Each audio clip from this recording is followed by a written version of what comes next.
Right, electronics, good choice. I love the buzz of an electronic device. Thanks all for joining us today and coming to this breakout focused on consumer electronics categories. I'm Helen O'Kane, an industry head in retail, and I look after consumer electronics businesses, from those selling small domestic appliances that you might imagine might make a number of Christmas gift lists, to the bigger ticket items in AV, where we know people hold out for the best Black Friday deals. Alison shared with us some lasting consumer trends that it's important to think about and prepare for now. And we also heard that there's a new baseline in digital maturity. Using automated and flexible approaches will be table stakes for UK retailers come next Christmas. But what does this look like specifically across consumer electronics? Often we would look to last year to help decipher what we can expect from the year to come. But after spending 6 months living through a pandemic and going into a lockdown late into Q4, consumers were forced to behave differently. I'm proud to say we're all sophisticated digital marketers in the consumer electronics industry. So let's spend this time together looking forwards, not backwards, preparing ourselves for this Christmas by knowing your customer and building marketing strategies that respond to lasting consumer changes and making sure that you're exceeding the new digital maturity baseline. Let's start with planning for lasting consumer change. So what are the 3 trends in consumer electronics that are going to last into this peak? And what should you start doing now to prepare? Number 1, in the last 15 months, we have seen that consumers have moved more of their exploration behaviours online, and that overall, they are researching for longer. Behaviours we continue to see as lockdowns ease. We know that consumer electronics categories are already heavily researched online, but last year we saw this accelerate. Nearly 90% of customers researched online when buying laptops, smartphones, TVs and games consoles. We also know that as many customers report using search for discovery as retailer websites. And online video is now stated as the 3rd most important channel, ahead of stores in most stages of the journey. Increasingly around peak, we saw consumers looking for more inspiration and guidance before they purchased. Searches for best in consumer electronics categories uplifted significantly as customers explored online in the run-up to Black Friday. We also saw consumers continue to choose more visual and inspiring formats in their discovery journeys online. In gifting, for example, we saw the use of the Google Shopping tab to explore headphones peaking at Christmas time. The amount of time consumers spend researching the category has also increased since the start of the pandemic. 21% of shoppers are spending longer in the research phase, with 57% taking multiple days to explore before buying. But what does all of this mean for you? While research behaviours have increased, we know that 85% of consumers will take a product-related action within 24 hours of discovering a product that meets their needs. Impactful creative in visually engaging formats is essential to cut through the peak noise and influence those purchase decisions. With both discovery and video action campaigns, you have visual formats that are designed to capture and convert intent based on your desired business outcomes, be that traffic at key trading times, new customers, or simply sales. Exciting new features launching for video action campaigns this year include shoppable extensions that drive 60% higher conversions. Given that customers are researching online in a more visual way, it's no surprise that when advertisers run both discovery and video action campaigns, it delivers 1.5 times the purchase intent. So moving on to trend number 2. Putting it plainly, it's going to be a more competitive landscape than before. We expect that overall demand for consumer electronics categories will be down year on year, as many purchases were obviously brought forward into 2020. We've already seen that as the hospitality and leisure industries have reopened and our mobility has increased, demand has begun to decline across CEE categories.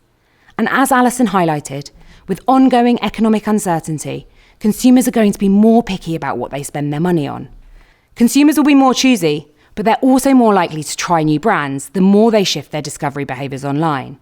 1/4 of consumer electronics customers tried a new brand last year, and we've seen that reflected in the growth of generic versus brand searches over the last 15 months. The majority of this was driven by perceptions of value, including price, deals, and rewards. Ultimately, this is going to lead to a busier and more competitive market.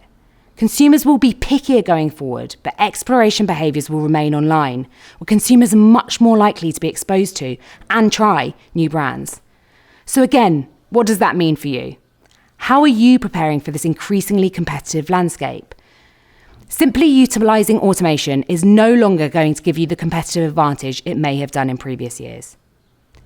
In an environment where total demand is likely to be less, it is essential to ensure that you know who your most valuable customers are and that you are winning them back. While most categories may well be in decline, mobilising your first-party data opens opportunities for cross-sell into categories that are in growth. Consumers demonstrating a reduction in brand loyalty should be seen as an opportunity. Utilise your first-party data combined with the power of machine learning to find and win new valuable customers through similar audiences. We know that first-party data strategies are complex and often require businesses to break down multiple silos that exist within their organisations. This is why it's imperative to start these conversations now if you haven't already. It will be worth it. According to research, organisations that have connected their first-party data grew their revenue on average 2 times faster and delivered 1.5 times the cost efficiency improvements. So, the third and final trend. With behaviour shifting online, we've seen a knock-on effect in terms of direct-to-consumer and consumers engaging directly with brands online. As shoppers spend more time online, they're increasingly looking to replicate the brand experience they'd otherwise get elsewhere in digital channels. In retail generally, consumers have been utilising online to address their customer service needs more and more. And we can see in consumer electronics specifically that customers are looking for more help online. Searches for how-to were up significantly in 2020 versus 2019 and continue to outstrip 2019 levels this year. This is, of course, especially important in complex categories, and we've seen brands develop their propositions in response. For example, Dyson's live product demos on WhatsApp video, HP offering live video tours of their products, and Currys' Shop Live proposition, allowing you to connect virtually with one of their in-store experts.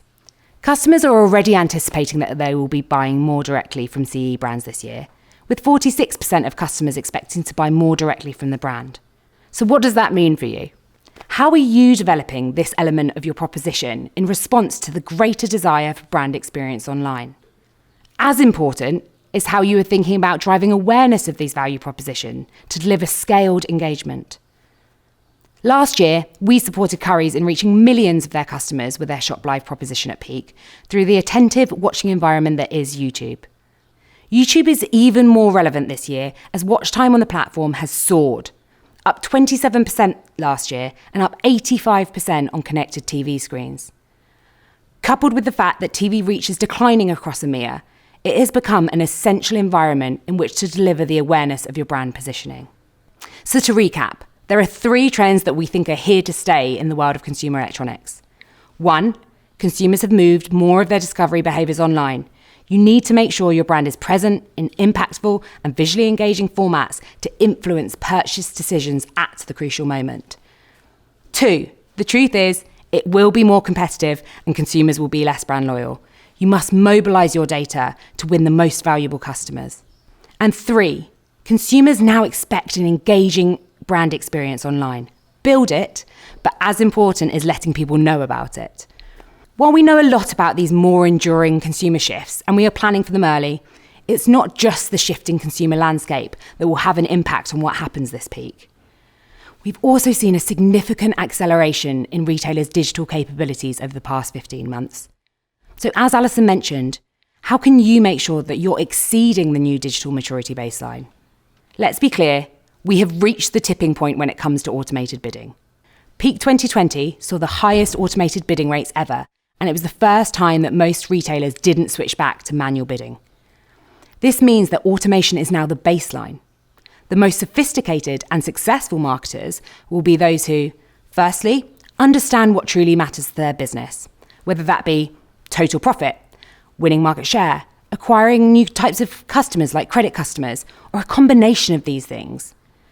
To do this, they will work closely with their finance teams. And in return, they will reciprocate that education, allowing them to build the right model of budget flexibility for their business, ensure that profitable opportunities are never left on the table. And finally, they will leverage our most powerful machine learning automation solutions, such as smart shopping campaigns, to optimize towards these goals. The often stated ambition of Prabhakar, our SVP of ads, is and advertisers should be able to just tell us their goals and have their budgets work across all our properties. Thankfully, this is the world in which we now live, and the ones who win will be those who take advantage of it for peak. In summary, getting ready for Christmas means two things. One, planning for lasting consumer change, building marketing strategies against the consumer shifts we believe will last. And two, exceeding the new digital maturity baseline. The industry has advanced at pace, and automation is now table stakes when it comes to online growth and capability. Start planning now to ensure you're tapping into digital capabilities that will help you capture growth this peak. While this year's Christmas may not look exactly like last year's, well, let's hope not anyway, the impact of the pandemic has led to some enduring changes that we can expect to stay right through to 2022. And while the exact context isn't yet known to us, we know that the retailers and brands who are set up to be agile will make the biggest gains. Thank you. So we want to thank you for joining us for Peak21 today, and I really hope you're as inspired and as excited as we are about the peak season ahead. Google wants to be a true partner with you on this, for you and your teams, and we're going to be in touch to discuss exactly how. Thank you. All right, gorgeous people, thanks for watching. You've been amazing. I've been Bimini Bombulash. I'm off out. See you later.